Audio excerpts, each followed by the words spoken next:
말씀을 나눠보려고 합니다. 우리가 지금은 대강절 또 대림절이라고 하는 기간을 지나가고 있습니다. 성탄을 준비하는 이 4주간의 기간은 우리로 하여금 하늘의 영광을 버리고 이 땅 가운데 오신 성자 그리스도, 그래서 피조물로 이 땅에서 사셨던 그분의 은혜와 희생을 기억하게 합니다.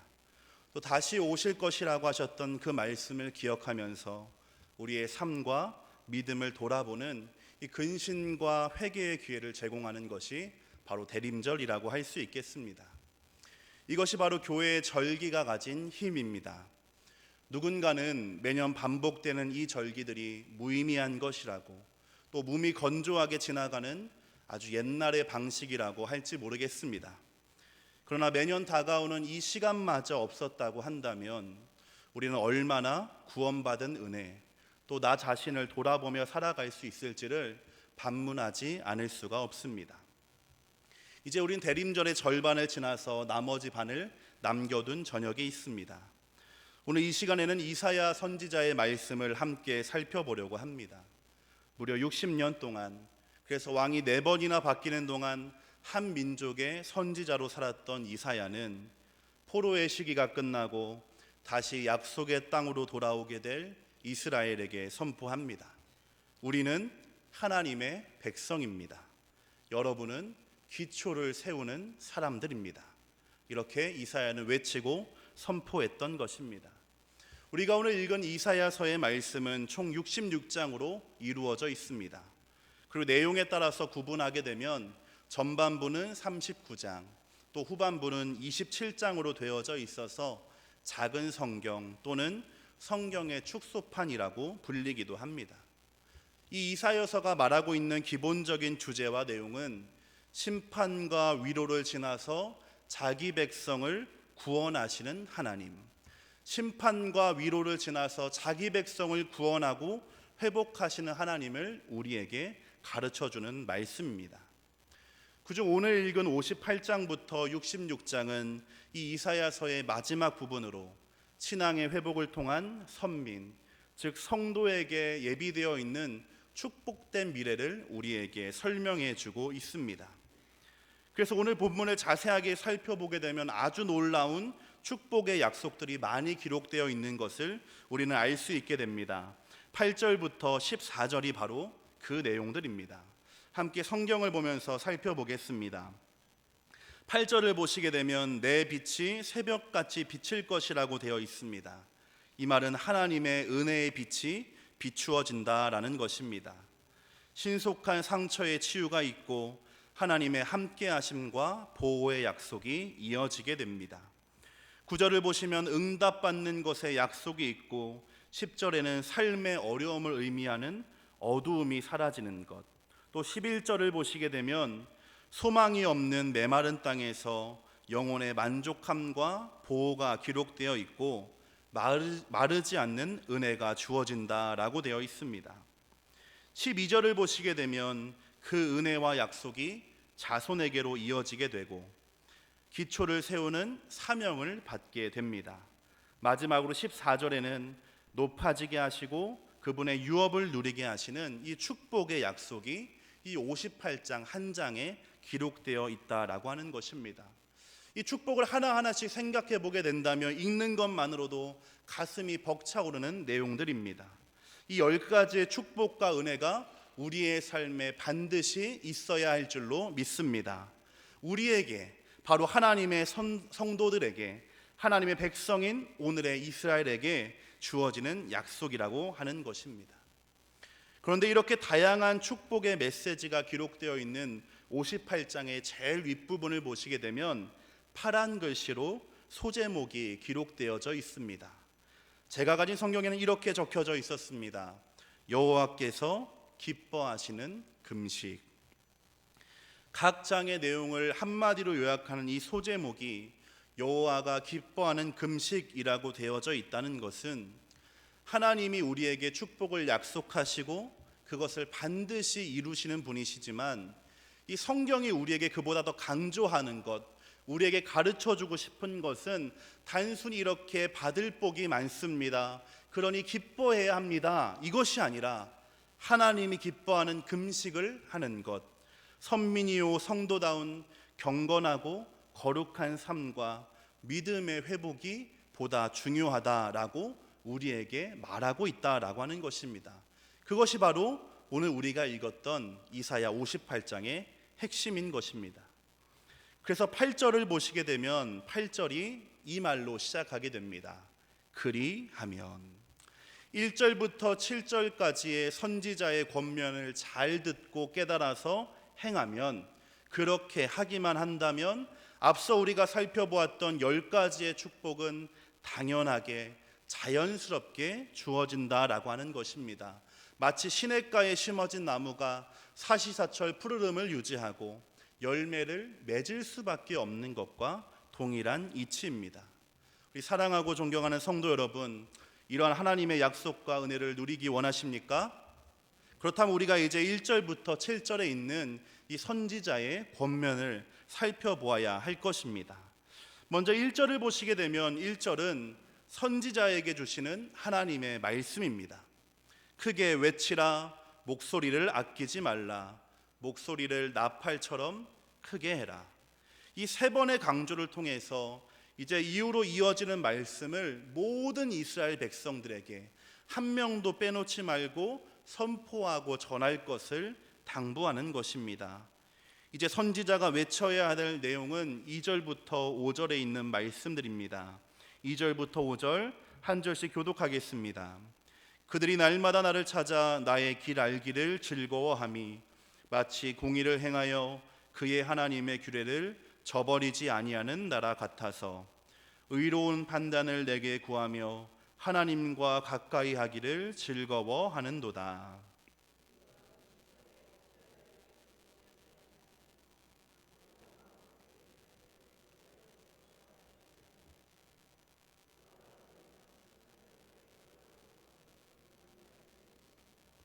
보라, 너희가 금식하면서 논쟁하며 다투며 악한 주먹으로 치는도다. 너희가 오늘 금식하는 것은 너희의 목소리를 상달하게 하려는 것이 아니니라.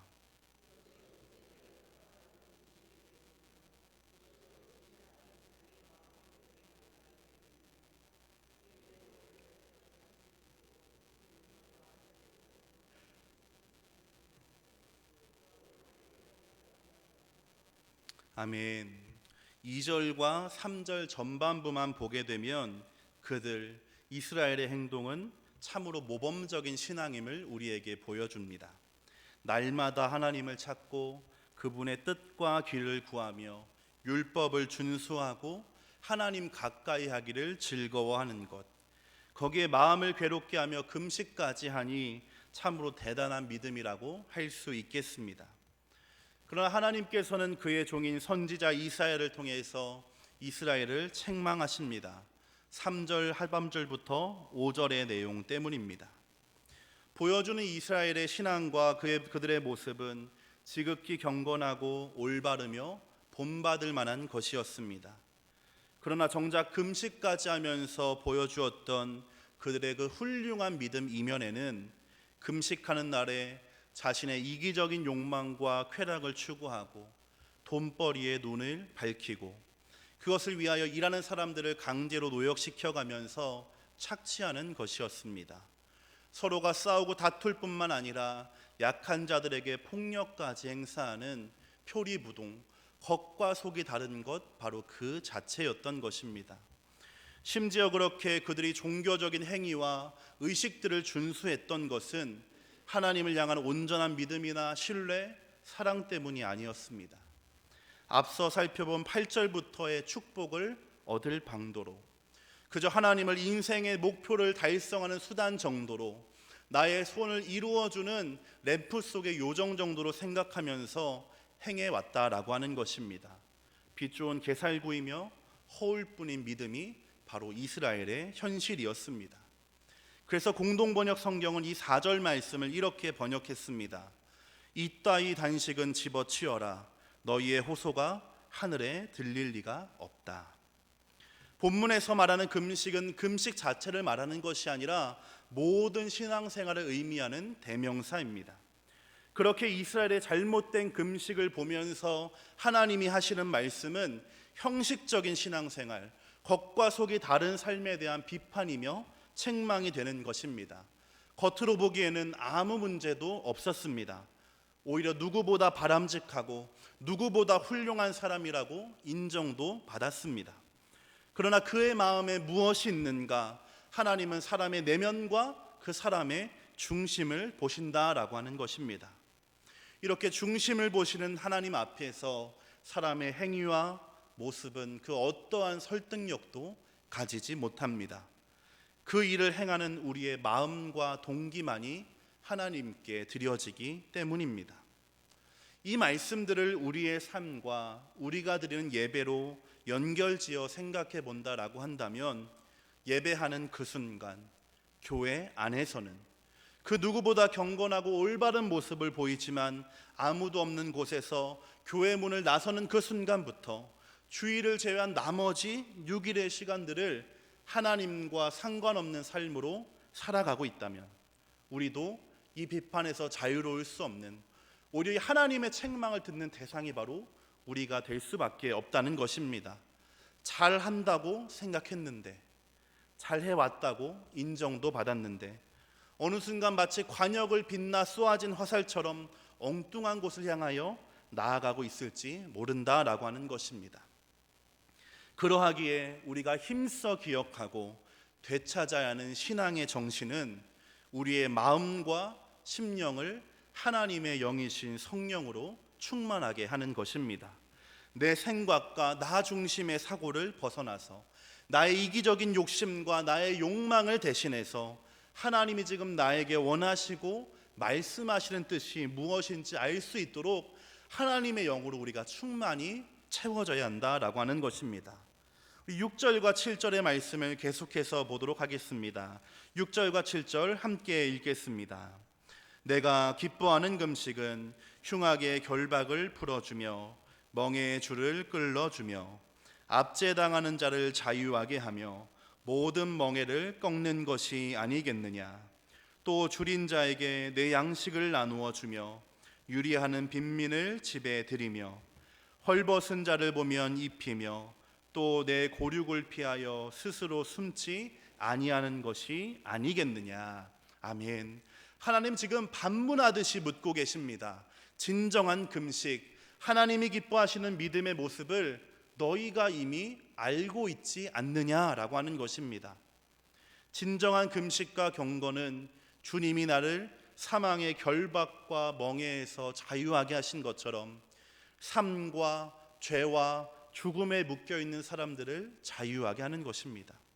먹을 것도 마실 물도 찾지 못하는 우리에게 영원한 생수와 생명의 양식이 되어주신 것처럼 배고픈 자에게는 음식을, 헐벗은 자에게는 옷을 나누어 주고, 하나님이 우리를 바라보시는 것처럼 가까운 사람들의 고통을 외면하지 않는 것, 바로 과부와 고아, 나그네처럼 자신의 능력으로는 그 삶을 결코 지킬 수 없고 영위할 수 없는 연약한 자를 돌보는 것이고, 그들의 필요를 채워주는 것이 바로 참된 신앙이며 믿음이라고 하는 것입니다.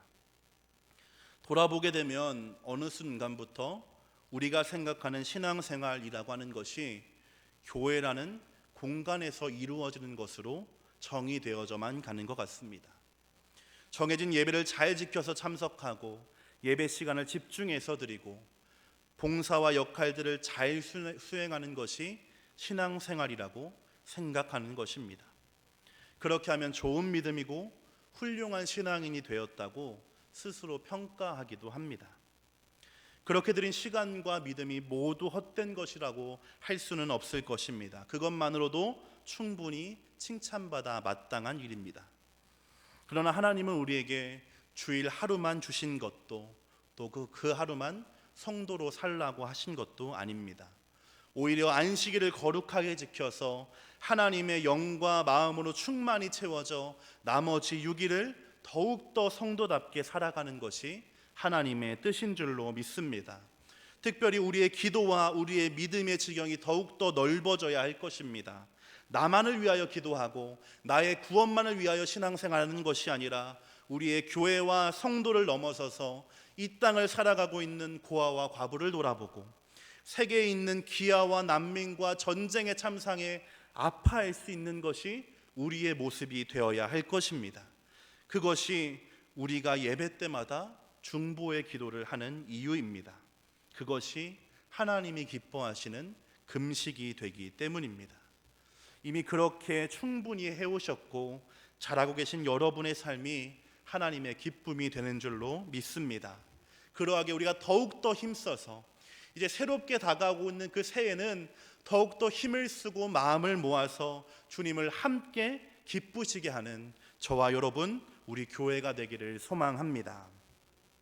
그렇게 하나님이 기뻐하시는 이 제사 또 금식 예배를 하는 이들에게는 우리가 먼저 살펴보았던 10가지의 축복과 약속이 주어지게 됩니다. 이 축복들을 기록해 놓으시고 우리에게 약속하시는 이유는 잘하고 있다고 또 그 잘하는 것을 끝까지 지켜달라고 하시는 하나님의 인정이며 격려입니다. 이 말씀들을 조금 더 자세하게 살펴볼 때에 이 축복들을 믿음으로 소유하시기 바랍니다. 첫 번째 복입니다. 8절입니다. 내 빛이 새벽같이 비출 것이라고 하는 이 말은 마치 노아의 홍수 때에 기품의 샘이 터지는 것처럼 홍해가 양쪽으로 갈라지는 것처럼 하나님의 은혜의 빛이 한밤의 어두움을 찢고 비추어진다라고 하는 의미입니다. 마치 어두운 무대에 한 줄기의 스포트라이트가 주인공만을 비추는 것처럼 하나님의 은혜가 호련히 임하는 축복입니다. 두 번째인 신속한 치유의 복은 새싹이 돋아나는 것처럼 성도의 삶에 있는 파괴됨과 무너짐, 질병과 고통과도 같은 모든 종류의 상처가 신속하게 회복되고 정상이 되게 한다는 의미입니다. 공의가 앞서 행하고 영광이 뒤를 지켜준다고 하는 말씀은 출애굽기의 구름 기둥과 불 기둥을 연상하게 합니다. 하나님이 기뻐하시는 믿음을 행하는 자의 삶에는 하나님의 공의와 영광이 앞과 뒤와 위와 아래 사방을 지켜주신다라고 하는 것입니다. 9절에 기록되어 있는 응답의 약속은 형식적인 금식으로는 결코 얻으려 해도 얻을 수 없었던 약속의 말씀입니다. 10절에 있는 어두움이 낮과 같이 되리라 하고 하는 복은 암울함과 불행은 찾아볼 수 없는 삶을 의미합니다. 이 말은 성도에게 고난이나 시련이 없다는 뜻이 아니라 마음과 생각을 지키시는 성령께서 어두움이 성도의 영혼을 감히 주장하지 못하도록 지켜주신다는 의미가 됩니다. 11절에 있는 메마른 곳에서 만족하게 하시는 은혜는 아무런 기쁨과 소망도 없는 상황에서도 하나님만으로 만족하고 즐거워할 수 있는 복입니다. 사망의 음침한 골짜기도 찬송하며 지나가는 시편 23편의 고백과도 같습니다. 물된 동산과 마르지 않는 샘은 사막 지역에 살던 사람들에게는 가장 분명하고 확실한 축복의 상징이었습니다.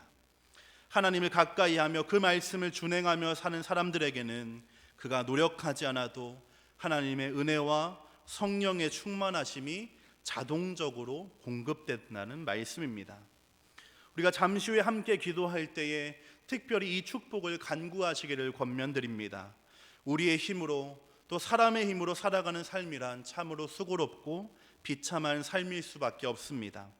왜냐하면 우리는 물을 만들어낼 수가 없기 때문입니다. 그렇게 참된 생명의 물이신 하나님의 임재와 성령의 충만함이 반드시 있어야만 합니다. 그래야 나무는 나무답게, 꽃은 꽃답게 각자에게 주어지고 맡겨진 일들을 해나갈 수 있기 때문입니다. 이러한 축복과 은혜는 그들의 자손과 자손에게로 대대로 이어지게 됩니다. 지금의 세대와 앞으로 올 모든 세대가 하나님의 사랑과 백성으로 살아가게 됩니다. 온전한 믿음과 신앙의 고백을 하는 사람은 그에게 하나님은 사명을 허락해 주십니다. 그것은 기초를 세우는 일입니다. 바람 불면 넘어지고 비 맞으며 흔들리는 우리의 믿음이 또 우리의 교회와 나라와 민족이 흔들릴 때마다 돌아갈 곳이 어딘가를 알려주는 것이 바로 이 기초를 세우는 것입니다. 흔들리는 사람이 있다면 다시 세워야 하는 기초가 무엇인지 알려주는 것입니다. 그래서 이 민족과 열방이 가슴에 그리스도의 보혈과 사랑을 품어 살아갈 수 있도록 하는 특권이 바로 이 사명이 되겠습니다. 마지막 14절에 있는 10번째 축복은 우리를 높여주시는 은혜이며 하나님의 유산을 잊게 하시는 은혜입니다. 어디에서 무엇을 하든지 꼬리가 아니라 머리가 되게 하시고 꼭 필요한 사람, 그래서 나를 만나는 사람을 이롭게 하는 축복의 통로로 살게 하시는 복입니다. 짧으면 80년 살다가는 이 땅의 양식과 이 땅의 유업에 목매며 살아가는 것이 아니라 영원하신 하나님 나라와 그곳에서의 상급을 바라볼 수 있도록 하시는 하나님의 은혜입니다. 그래서 우리가 믿음 생활할 때에 잠시 멈추는 순간은 있을지언정 넘어지지 않게 하시고 주저앉지 않게 하셔서 끝까지 갈 수 있게 하시는 믿음의 안목을 허락해 주시는 것입니다. 성도 여러분, 이 10가지 믿음과 소망을 아멘으로 받으시기 바랍니다. 여러분의 삶에 하나님의 은혜와 채우시고 함께 하시는 복이 있으시기를 바랍니다. 하나님은 그렇게 자기 백성을 지키시고 회복하시는 분이십니다. 약하고 또 늦는다고 부족하다고 책망하고 포기하시는 것이 아니라 끝까지 책임져 주시는 아버지이십니다. 지금 우리의 삶에 있는 작은 고난과 염려들은 우리가 넘어질 걸림돌이 아니라 우리가 딛고 일어서야 할 디딤돌입니다. 기도의 응답이 더디다고 또 나의 믿음이 여전히 제자리인 것 같다고 낙심하지 마십시오. 하나님이 주님 다시 오시는 그날까지 우리의 믿음을 점도 흠도 없이 온전하게 이루어 주실 줄로 믿습니다. 사랑하는 성도 여러분, 우리가 드리는 예배가 예배 시간이 아니라 예배의 삶이 되기를 소망합니다. 우리의 신앙 고백이 교회 안에서만이 아니라 매일의 삶에서도 고백되어지기를 소망합니다. 여전히 초라하게 날마다 실수하고 넘어진다고 하여도 그것이 어찌할 수 없는 우리의 현실이라 할지라도 우리의 마음의 고백을 기뻐 받으시는 하나님, 그 하나님의 기쁨이 되는 여러분 되시기를 축복합니다. 그리해서 우리가 가는 곳마다 무너진 기초가 회복되고 황폐하였던 곳이 다시 세워지는 역사, 온 세상에 하나님의 놀라운 은혜와 복이 나타나고 드러나게 하는 인생이 되기를 소망합니다. 우리의 믿음이 온전해지도록, 그러한 우리의 믿음을 끝까지 지킬 수 있도록 하나님이 도우실 것이고 함께 하실 것입니다. 세상 그 누구도 줄 수 없는 은혜와 복으로 책임져 주실 줄로 믿습니다. 끝까지 이 믿음의 길을 함께 걸어가는 저와 여러분 되기를 소망합니다. 우리 시간 말씀을 기억하며 찬양하도록 하겠습니다. 주님 다시 오실 때까지 나는 이 길을 가리라.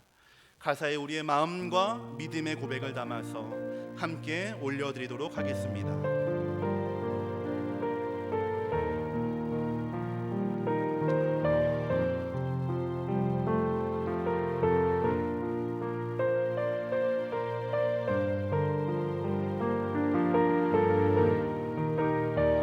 주님 다시 오실 때까지, 주님 다시 오실 때까지 나는 이 길을 가리라. 좁은 문, 좁은 길, 나의 십자가